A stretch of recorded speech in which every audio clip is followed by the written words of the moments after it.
अस्सलाम वालेकुम। हमने अपने पिछले लेक्चर्स के दरमियान पहला पाइथन प्रोग्राम लिखना सीखा। फिर उसके बाद हमने पाइथन में various data types, integer, float, strings और बूलियन सीखे।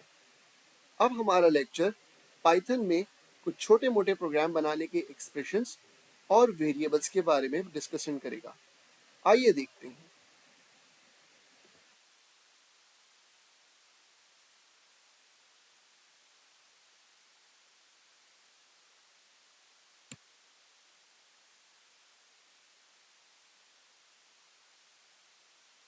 पाइथन के अंदर जैसे कि हमने शुरू में ये सीखा था कि हम जो है वो टू लिखते हैं तो यहाँ पर टू नज़र आ जाता है। जैसे पहली दफ़ा हम चलाते हैं, यहाँ पर पहली दफ़ा सेल रन होने का इंतज़ार करेंगे हम। अब जैसे ये टू लिखा है, पाइथन के अंदर हम एक्सप्रेशन के ज़रिए कोई मैथमेटिकल काम भी कर सकते हैं। यानी 2 + 5, नतीजा आंसर 7 होना चाहिए। तो पाइथन में इनको कहा जाता है एक्सप्रेशन। ये एक्सप्रेशन मैथमेटिकल साइंस को यूज़ करते हैं। जैसे कि 2 - 5 - 3 का आंसर देगा, 2 ÷ 5 0.4 देगा। और अगर आप पिछले लेक्चर को याद रखते हैं तो 2//5 0 मतलब 2 5 से डिवाइड होने के बाद कोई रिमाइंडर नहीं बचता। ठीक है जी। तो यहाँ पर आपको एक और चीज़ मैं यहाँ पे दिखाना चाहता हूँ। हमने मल्टीप्लाई नहीं ट्राई किया, तो मल्टीप्लाई के लिए हम एस्टेरिक का साइन यूज करते हैं।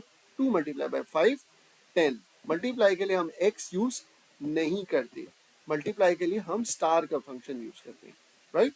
तो मैं आपके सामने एक छोटी सी इक्वेशन रख रहा हूँ, 43 + 60 + 16 + 41, what it would land up to.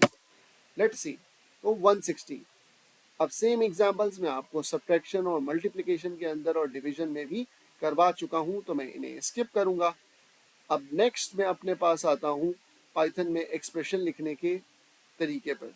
जैसे फॉर एग्जांपल, जैसे आप मैथ्स के अंदर लिखते हैं 30 + 2 × 60। याद रखें, पाइथन जो है वो बैडमस रूल को फॉलो करता है।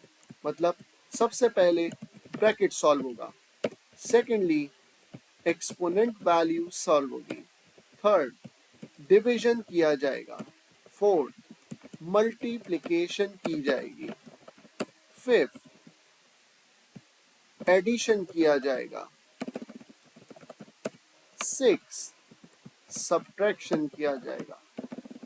यानी कि मैं अगर फॉर एग्जांपल यहाँ पर एक इक्वेशन लिखता हूँ जिसके अंदर मैं 30 + 2 × 60 करता हूँ, तो यहाँ पर इसी रूल के मुताबिक अगर मैं इसे कमेंट आउट कर दूं, जो कि हम पिछले लेक्चर्स में सीख चुके हैं, लेट्स ट्राई टू अंडरस्टैंड कि पहले क्या इवैल्यूएट होगा। क्या यहाँ पर ब्रैकेट मौजूद है? नहीं। क्या यहाँ पर एक्सपोनेंट मौजूद है? नहीं। क्या यहाँ पर डिवीजन मौजूद है? नहीं। क्या यहाँ पर मल्टीप्लिकेशन मौजूद है? जी हाँ। यानी कि 2 × 60 सबसे पहले सॉल्व होगा। जब ये सॉल्व हो जाएगा तो इसकी जो रिजल्टेंट वैल्यू है वो क्या करेगी? क्या यहाँ पर एडिशन मौजूद है? जी हाँ। रिजल्टेंट वैल्यू और 30 के दरमियान एडिशन का फॉर्मूला कंप्लीट होगा और उसका आंसर आएगा। यहाँ पर हम नोटिस करते हैं कि हमारे पास 2 × 60 कितना होता है? 120। और अगर इसके रिजल्टेंट के अंदर मैं 120 के अंदर जो है वो फॉर एग्जांपल 30 को प्लस कर दूं, तो मेरा आंसर दोबारा से 120 आना चाहिए। लेट्स सी आंसर हमारा 120 आता है या नहीं। अब हमारा आंसर 120 आया और उसके अंदर 30 वैल्यू प्लस हो गई, तो यहाँ के सबसे पहले मल्टीप्लिकेशन हुई एंड फॉलोड बाय एडिशन। यहाँ पर मैं आपको एक मजे की बात बताते चलूं।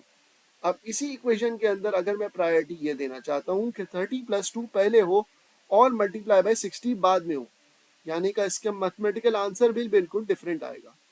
अगर मैं यहाँ पर ब्रैकेट इंट्रोड्यूस कर देता हूँ, ब्रैकेट इंट्रोड्यूस करने का मतलब ये है कि सबसे पहली प्रायोरिटी ब्रैकेट के सोल्यूशन को मिलेगी जो कि नंबर 1 पे मौजूद है। यानी कि 30 + 2 विल एंड अप क्रिएटिंग 32। उसके बाद मल्टीप्लाई बाय 60 इस पे एप्लीकेबल होगा। लेट्स सी कि इसका आंसर क्या आता है और हम अपना फॉर्मल आंसर भी चला के देखेंगे 1920। और अब मैं 32 × 60 को कमेंट आउट कर देता हूँ।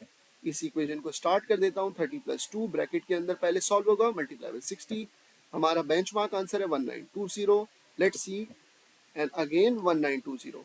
सो आई होप सो कि इसके जरिए आपको मैथमेटिकल इक्वेशन के बारे में भी क्लियर हुआ होगा और पाइथन में पहले क्या सॉल्व होता है, बाद में क्या सॉल्व होता है, ये भी क्लियर हो गया होगा किसी भी फॉर्मूला एक्सप्रेशन के हवाले से। यहाँ पर और भी बहुत सारी एक्सरसाइज दी हुई है, मैं उन्हें स्किप करूंगा। आई होप सो कि आपको टॉपिक समझ में आ गया होगा। और अब हम अपने नेक्स्ट चीज की जानिब बढ़ते हैं जो कि वेरिएबल्स कहलाता है। हम अपने रियल वर्ल्ड के अंदर इस बात को इंश्योर करते हैं कि जैसे फॉर एग्जांपल मैं बात करता हूँ कि भाई नीसम ने फॉर एग्जांपल 5 क्वांटिटी खरीदी है फला सब्जी की और 6 उसने क्वांटिटी खरीदी है एक फल की। तो ये यहाँ पर मौजूद क्या चीज़ें हैं, ये सब्जी और फल मैं कह सकता हूँ कि फॉर एग्जांपल मीसम की जितनी भी वेजिटेबल्स हैं तो मैं इसको वेज के अंदर रखता हूँ। और मैं यहाँ पर बात करता हूँ फ्रूट्स की, ठीक है जी। और मैं बोलता हूँ कि वेजिटेबल की रेट्स हैं 10 रुपीज़ और फॉर एग्जांपल यहाँ पे बोलते हैं क्वांटिटी, ठीक है। और मैं यहाँ पे बोलता हूँ प्राइस और वेजिटेबल की वैल्यू है फॉर एग्जांपल 10 रुपीज़, तो इसको मल्टीप्लाई बाय 10 करूँगा। और बाकी प्राइस को जैसे फॉर एग्जांपल मैं अगर यहाँ पर फॉर एग्जांपल 10 रुपीज़ लिख देता हूँ, इसको 20 लिख देता हूँ और टोटल अमाउंट लिख देता हूँ, तो आपको बेहतर समझ में आएगा। आपने बोला कि इसको इससे मल्टीप्लाई करें तो इसकी वैल्यू आ जाएगी, इसी तरीके से इसको इससे मल्टीप्लाई करें तो इसकी वैल्यू आ जाएगी और इन दोनों का सम करेंगे तो टोटल मेरा कार्ट का वैल्यू आ जाएगा। आइए ये चीज़ देखते हैं पाइथन के अंदर कैसे इंप्लीमेंट होती है। यहाँ पर कुछ बेसिक लेवल पे तो मैं आपको समझाना चाहता हूँ कि जब हम x को इसके अंदर जो भी हमने समेशन की थी, जो कि बेसिकली हमारा सबसे पहला वाला वैल्यू था यहाँ पर 160, वो सब जमा होके किस में सेव हो जाएगा, x के अंदर। इसे हम कहते हैं वेरिएबल। वेरिएबल का मतलब ये है कि ये वेरी कर सकता है, जो भी वैल्यू इसमें डाली जाएगी उसके मुताबिक। इस वक्त x की वैल्यू क्योंकि हमने ये इस सम से डिटरमाइन की है, तो मैं एक्सपेक्ट करता हूं कि x को जब मैं प्रिंट करवाऊंगा तो उसके नतीजे में मेरे पास आंसर 160 का आएगा, जो कि मेरा पहले आंसर।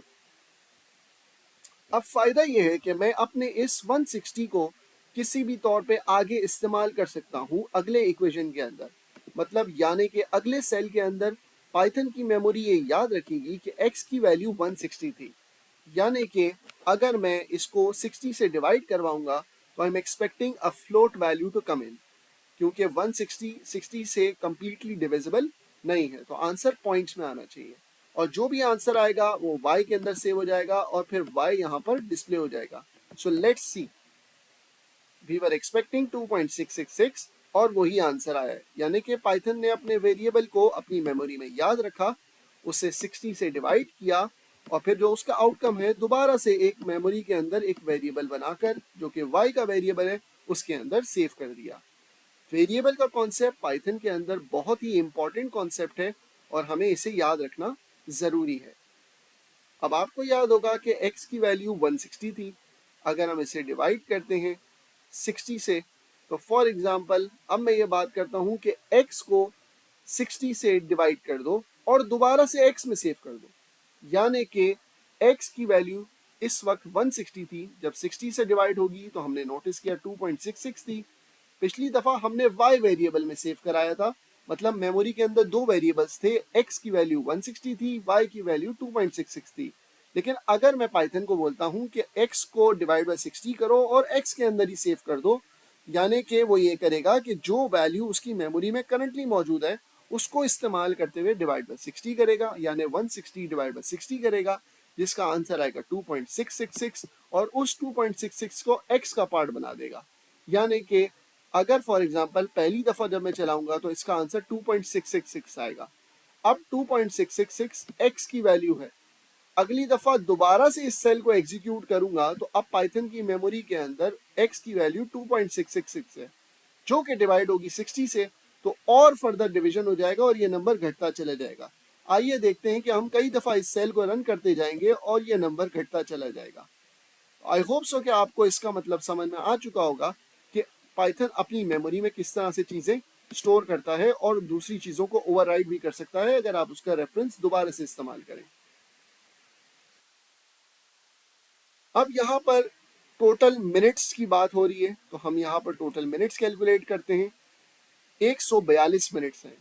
अगर मैं आपसे कहूँ कि 142 मिनट्स में कितने घंटे होते हैं, तो फिजिक्स का इस्तेमाल करते हुए 1 घंटे में 60 मिनट होते हैं। यानी कि अगर मैं टोटल मिनट्स को 60 से डिवाइड करा दूं तो मेरे पास टोटल आवर्स का आंसर आ जाएगा। Let's see. अब हम फर्दर कॉम्प्लिकेटेड एक्सप्रेशंस भी कर सकते हैं, लेकिन मैं यहाँ पर आपको थोड़ी सी एक रियल वर्ल्ड एग्जांपल कराना चाहता हूँ जो कि हमने यहाँ एक्सेल में की थी। सो लेट्स सी।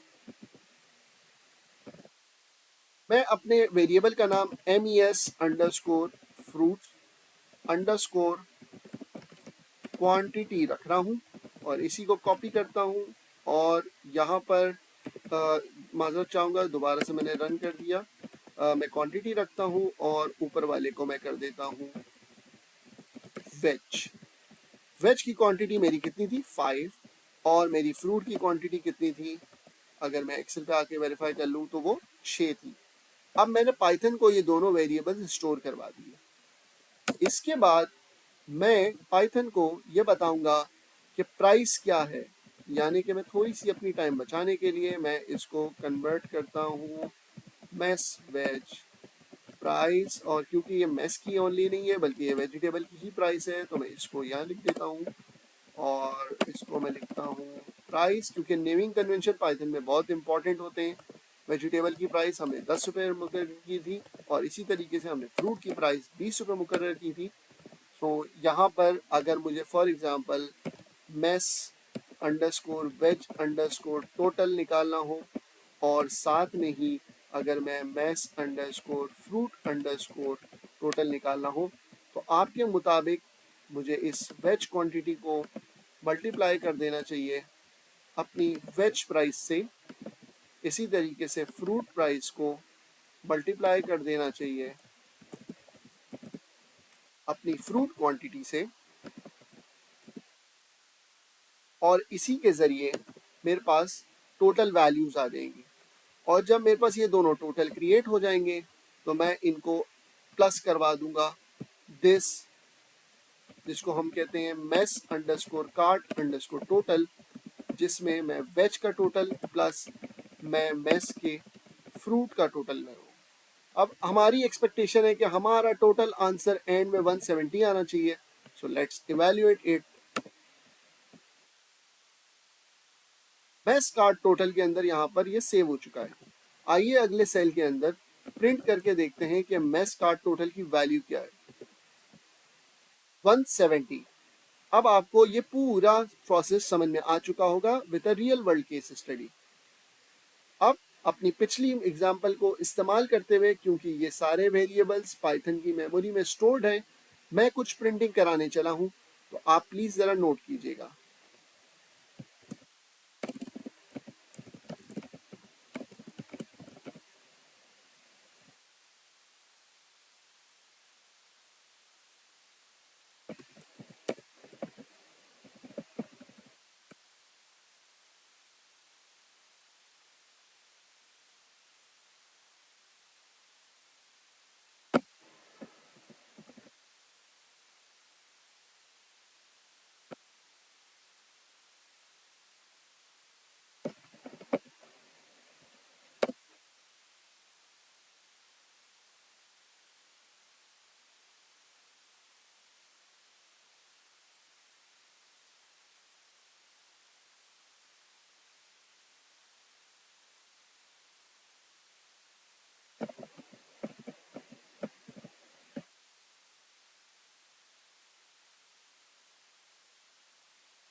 यहाँ पर हम पाइथन के जरिए एक फॉर्मल रिसीट को प्रिंट कर रहे हैं।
अब हम अपने सारे वेरिएबल्स को यूज करते हुए एक फॉर्मेटेड आउटपुट प्रिंट करेंगे। ये नोटिस करें, dear mister Meesam, you have bought 5 vegetables, जो कि हमने यहाँ पर वेरिएबल को डाला है, एट ₹10 पर पीस, जो कि हमने डिटरमाइन किया था यहाँ पर 10 पर पीस में। फिर यहाँ पर दूसरे वाले को प्रिंट कराया है। फिर your total expense for veg is 50 and for fruit is 120, your total cart amount is 170। I hope so कि इसके जरिए आपके पिछले लेक्चर्स की भी कुछ इंपॉर्टेंट नॉलेज को हमने यहाँ पर इस्तेमाल किया और वेरिएबल्स का कॉन्सेप्ट भी आपको क्लियर हो चुका होगा।